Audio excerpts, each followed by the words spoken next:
Hi friends. अभी आप screen पर कुछ देख रहे होंगे। क्या दिख रहे हैं? जो हमारा विषय है, उस विषय का नाम है शब्द ज्ञान, word knowledge. To the GK में हम इन चीजों को सामने लाते हैं आपके, जहाँ पे एक दो या तीन चीजों के बारे में आपको डिटेल से मैं बताता हूँ कि ये क्या है और इनसे प्रश्न कैसे बनते हैं। और अभी जो वाले तिरछी रेखाएं देख रहे होंगे, वो हमने अभी आपसे पहले इन्हीं को पढ़ाया था, वही आपको दिख रहा है। पहला क्या है? वेस्ट नील वायरस, और दूसरा है हॉर्नबिल महोत्सव। इन दोनों चीजों के बारे में हम यह जानेंगे कि यह चीजें क्या होती हैं, कैसे काम परीक्षाओं में प्रश्न बनते हैं, और साथ ही आपको इनके बारे में डिटेल में ही क्यों जानना चाहिए। तो चलिए सबसे पहले नीचे से आते हैं कि आपको इनके बारे में डिटेल में ही क्यों जानना चाहिए। इसके पीछे कारण यह है कि परीक्षाएं जो है आजकल बहुआयामी होती है। वहां तरह तरह की चीजें पूछी जाती हैं, तरह तरह से पूछे जाती हैं। तो हमारा प्रयास है इस सेगमेंट के द्वारा कि आप चीजों को अच्छी तरह से समझ सकें।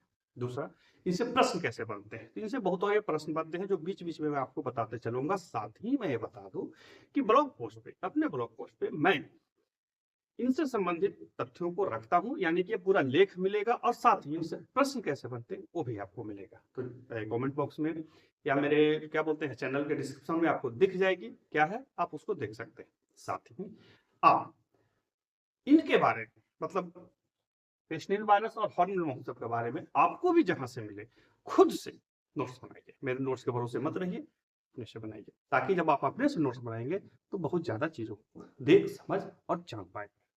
चलिए आइए बहुत तेजी से इसको देखते हैं। सबसे पहला है वेस्ट नील वायरस।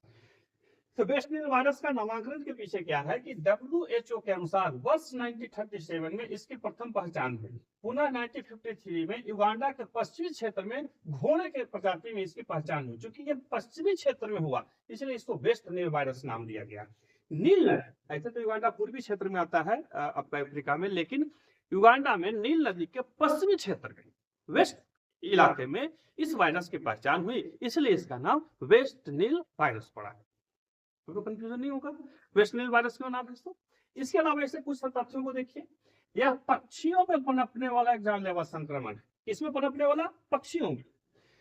क्योंकि शावक नस्ल के मच्छरों से यह मानवों में फैलता है। यही सबसे ज्यादा आपसे पूछेगा कि वेस्ट नील वायरस मानवों में इससे ज्यादा फैलता है।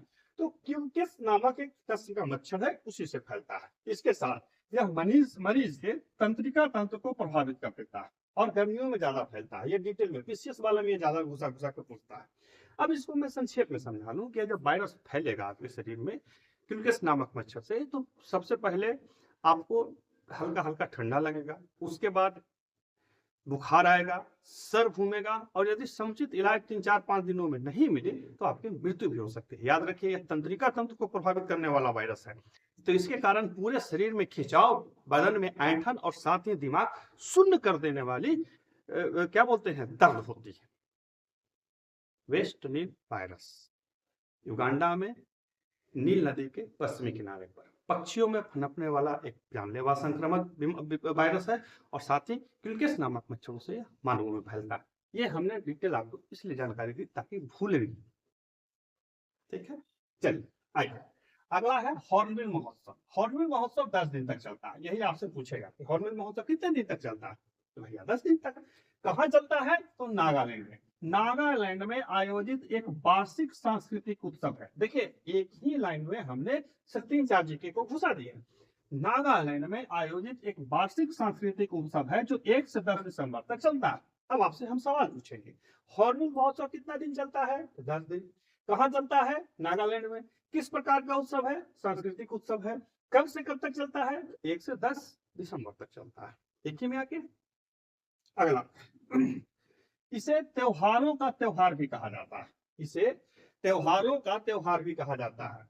निम्न में से किस उत्सव को त्योहारों का त्योहार कहा जाता है? तो हॉर्नबिल महोत्सव को। अब सवाल आपके मन में आना चाहिए कि भैया त्योहारों का त्योहार क्यों करते हैं? तो आदिवासी क्षेत्रों में जब आप जाइएगा तो हर एक आदिवासी समुदाय जो है, जनजातीय समुदाय जो है, उनका अपना एक त्योहार होता है। जब उन सारे त्योहारों को एक जगह रख दिया गया तो वह स्पेशल त्योहार हो गया। तो हॉर्नबिल महोत्सव वही है। हॉर्नबिल महोत्सव में बहुत सारे नागालैंड के जनजातीय त्योहारों को एक साथ रखा जाता है। तो चूंकि एक साथ बहुत सारे त्योहारों को रखा गया, इसलिए इसको त्योहारों का त्योहार बोला जाता है, उत्सवों का उत्सव। ठीक है, यह उत्सव प्रथम बार वर्ष 2000 ईस्वी में मनाया गया था। प्रथम बार वर्ष कब मनाया गया? 2000 ईस्वी में। इसके अलावा इस लाइन को एकदम गांठ बांध के रखेंगे। यह एक बहुत सांस्कृतिक एवं जनजातीय त्योहार है, जिसका उद्देश्य जनजाति कला, संस्कृति एवं अन्य को संरक्षण रखना है। एक इसे महीने क्यों रखेंगे? तो देखिए, ये सब तो एक नंबर वाले लोग याद रखते हैं, स्पीड एजुकेशन में पढ़ लेते हैं। आपको ध्यान रखना है कि किसी भी जनजातीय इलाके में जनजाति जो होते हैं बहुत तरह के होते हैं, सबकी अपनी विशेषता होती है, सबकी अपनी पद्धति होती है। सरकार का काम है इन सबको सुरक्षित रखना। आज आधुनिकता के प्रभाव में ये चीजें प्रभावित हो रही हैं, तो सरकारी स्तर पर भी इसको सुरक्षित रखने के लिए इन सब चीजों को लाई जाती है, की जाती है। लेकिन एज ए जागरूक नागरिक हमारा आपका भी कर्तव्य है कि इन सब चीजों में भाग लें। ठीक है, तो यह एक बहुसांस्कृतिक मतलब बहुत सारे जनजातियों का एक एकल उत्सव है, जहां पे इनके नाच गान, संस्कृति, इनके बनावट, इनके जो क्या कहते हैं उत्पाद, उन सबको प्रदर्शित किया जाता है। जैसे हॉर्नबिल महोत्सव में जाएंगे, तरह तरह की चीजें आपको देखने की मिलेगी। ऐसे भी आप जनजातीय बहुल इलाकों में जब जाएंगे तो वहां देखिएगा टोकरी मिलेगा, बांस का बल्ली मिलेगा, देसला क्या बोलते हैं, सूत से बुना हुआ कपड़ा मिलेगा। ये सब क्या होते हैं? ये सब उन संस्कृतियों की अपनी विशेषता होती है। थोड़े महंगे होते हैं, लेकिन आप अपनी सुविधा और बजट के अनुसार इसे खरीदें ताकि आप इन सब चीजों में भाग ले सकें। हालांकि मैं प्रचार नहीं कर रहा हूं, मैं बता रहा हूं कि उन्हें संरक्षित करना भी हमारी ही जिम्मेवारी है। जिस प्रकार से आप अपने शादी विवाहों में अपने संस्कृति को संरक्षित रखते हैं, उनको संरक्षित रखना भी हमारा दायित्व है। इस लाइन को ध्यान रखेंगे, लाइन ध्यान रहेगा तो भूलेंगे भी। अब आइए हॉर्नबिल। हॉर्नबिल जो नाम है वो क्यों है?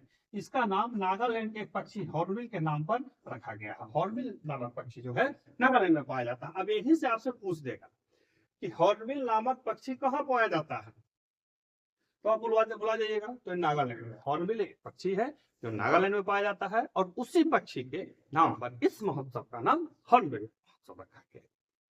आशा है कि ये दोनों चीजें आपको अच्छी लगी होंगी। और हाँ, मैं फिर से बता दूं कि आपको खुद से अपने से नोटबुक पर अपना नोट्स बनाना है ताकि चीजें ध्यान रहे।